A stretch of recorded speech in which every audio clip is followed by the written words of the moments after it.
Hey everybody, in this video I'm going to show you some different strumming hand techniques that are commonly used in punk rock music. I'm going to show you how I play some different styles that are used in punk. And this is kind of a continuation of my Punk 101 original lesson, so if you haven't checked that one out, check that out. I'll put a link at the end of this video. But before we begin, please like and subscribe. It really helps my channel out a lot. And check out ScottO'BrienGuitar.com. I have the tab for hundreds of punk, rock, and grunge songs up there and other resources. And here we go. All right, so like I talked about in my last punk video, there's a lot of different styles of punk. Punk is kind of a broad label. What I'm going to focus on here today is kind of the stuff that's more commonly associated with punk. We're talking about like Ramones, Sex Pistols, you know, 4 chords, power chords, that kind of thing. And so I'm going to talk about the strumming hand, what my strumming hand is doing. Again, like I said earlier, there's another video where I cover the other aspects like chords and different techniques you can use for punk songs, focusing more on playing style. But this is just going to focus on the strumming hand. So the first thing that you probably see in a lot of punk music is basically just like 4-chord downstrokes of power chords. So like, let's take an example like the Ramones. So like Johnny Ramone liked to play bar chords, and he favored downstrokes. Now he did do some upstrokes, but a lot of downstrokes. So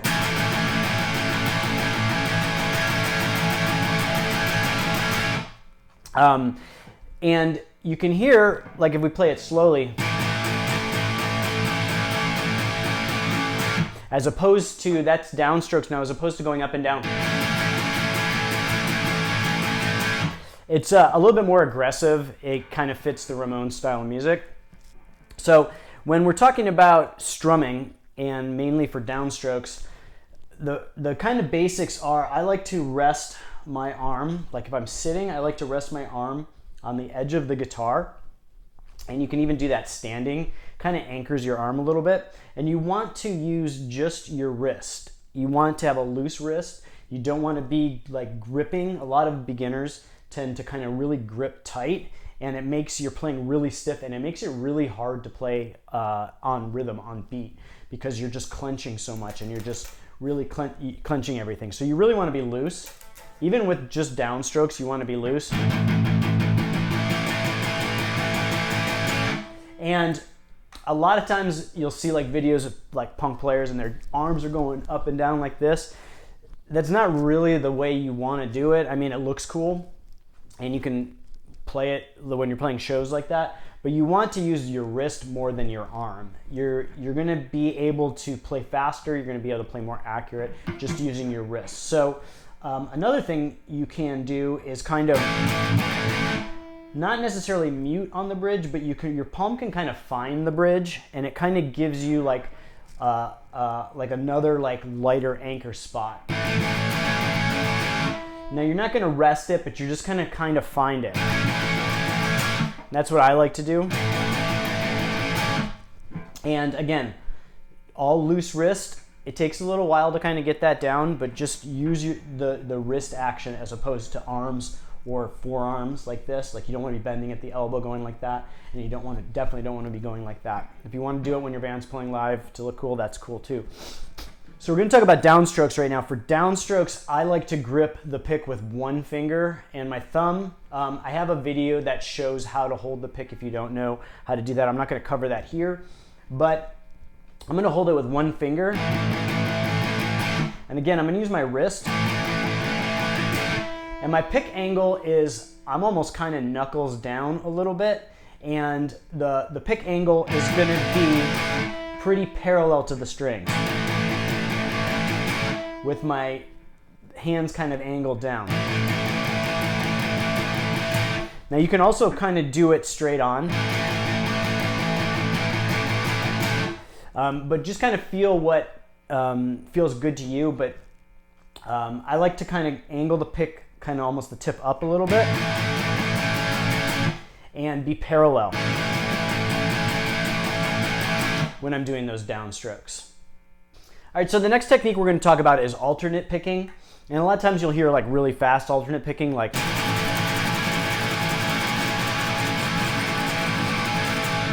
And for that, again, I like to hold my pick with just my first finger and my thumb. And I'm just going to use my wrist, again, real loose wrist, back and forth. Try to minimize your elbow movement and your arm movement. Just anchor your arm on the body of the guitar. And I like to angle my pick, so I'm going to angle it towards so the front of the pick is angled towards the center of the guitar, as opposed to parallel. I feel like it's more accurate and I have more control when I'm kind of angling my pick down. You can kind of experiment with it. You want kind of a light grip on the pick, and for the most part when you're playing guitar you really want a light grip on the pick, just enough to hold it so that it doesn't fall out of your hand, but you don't again want to be clasping or clenching really hard, because you're going to tighten up all the muscles in your arm. You're going to get hurt, like tendonitis and stuff like that, and you're just not going to be as accurate or as fast. So everything's real loose. And so again, just experiment with keeping your wrist real loose and going back and forth.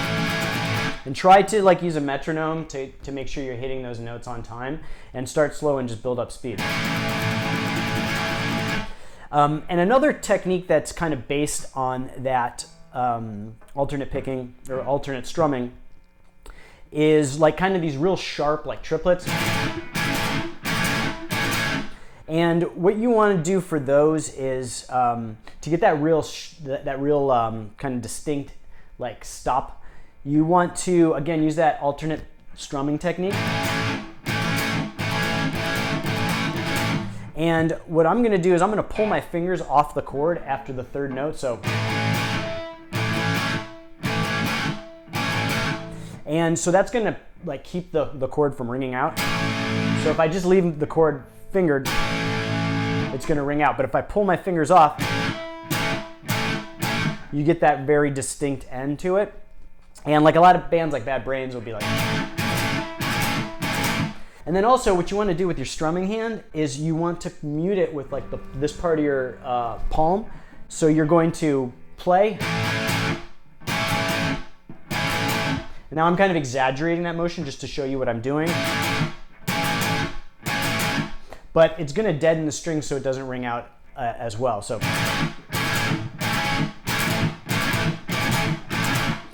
And you can do that in any succession or just real short bursts, or you can do it longer.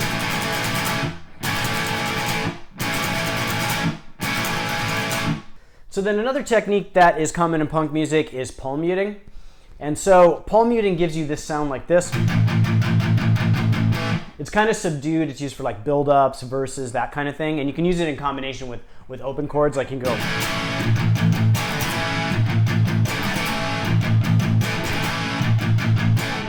And so for palm muting, what we're going to do is we are going to mute the strings with our palm, and we are going to, but we're not going to fully mute. It's not a real hard. You're going to kind of lightly place your palm across the bridge, and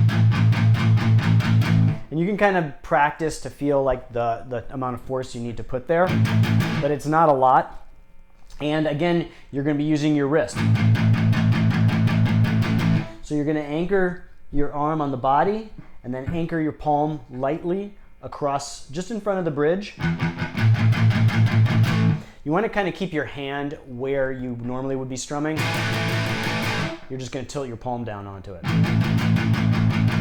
And for downstroke palm muting, I like to use a parallel attack on the strings. If you're just doing downstrokes, so. And you can kind of ease up to build up to things, so you can kind of lift your palm off to kind of make it get louder. So you get to full open strumming. But again, this is another thing, just kind of experiment with the amount of pressure you need to put on your palm and the position of your thumb and finger when you're strumming. Again, I like to use one finger and thumb on my pick when I'm playing palm muting. And And then we can also do palm muting with alternate picking. So we're going to go up and down. So this is something that I struggled with when I first tried to learn. And it wasn't exactly the technique. It was playing like on time quickly and on the beat while doing the alternate picking with the palm mutes.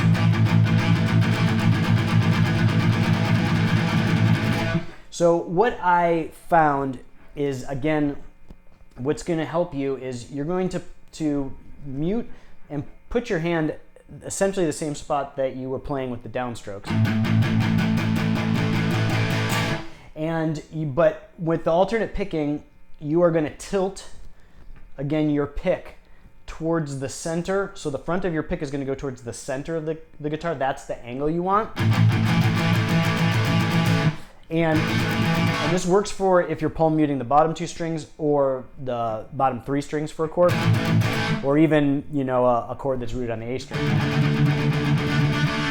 And again, this is something that you're just going to have to kind of practice slowly, use a metronome.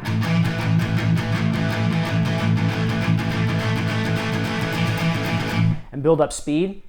And again, we're using a really loose wrist. We're anchoring our forearm on the body of the guitar. We're going to have a light mute on the bridge, and we're just going to go back and forth.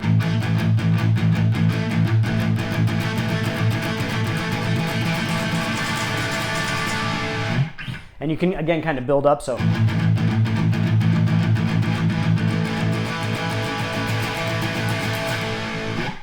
another thing I like to do is to play a full chord and then palm mute quickly. So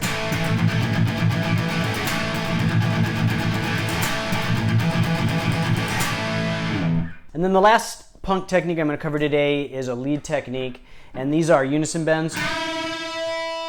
So what we're doing with the unison bend is we are going to, like for example, we're going to play, let's say, the 5th fret of the B string with our index finger, and then we're going to bend the 7th fret of the G string up to match the note of the 5th fret of the B string. So we're going to be playing basically 2 of the same notes.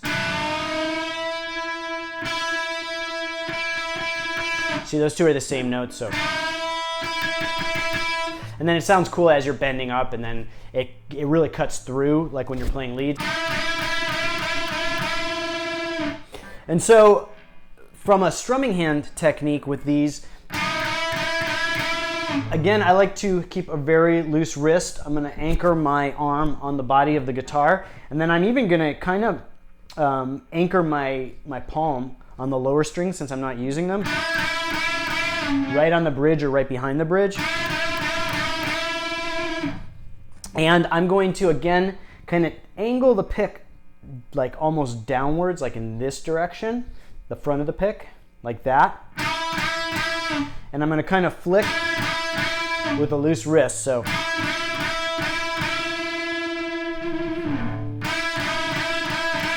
and that can also be used for single notes. And so my angle attack for the pick is going to be like this, and my knuckles are almost going to be a little tilted down. So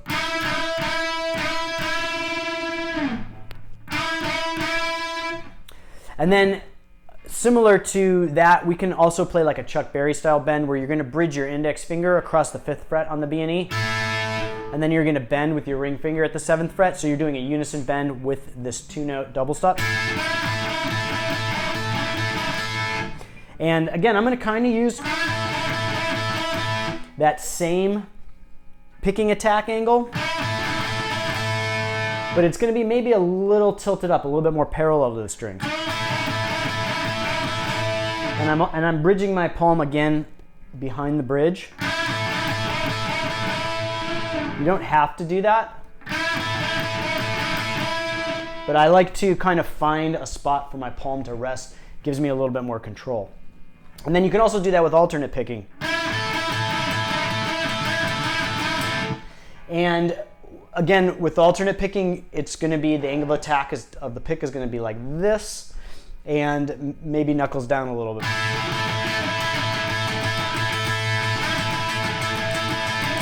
And again, you're going to be, your palm is going to be kind of resting behind the bridge to give you a little bit more support. and forearm on the body of the guitar.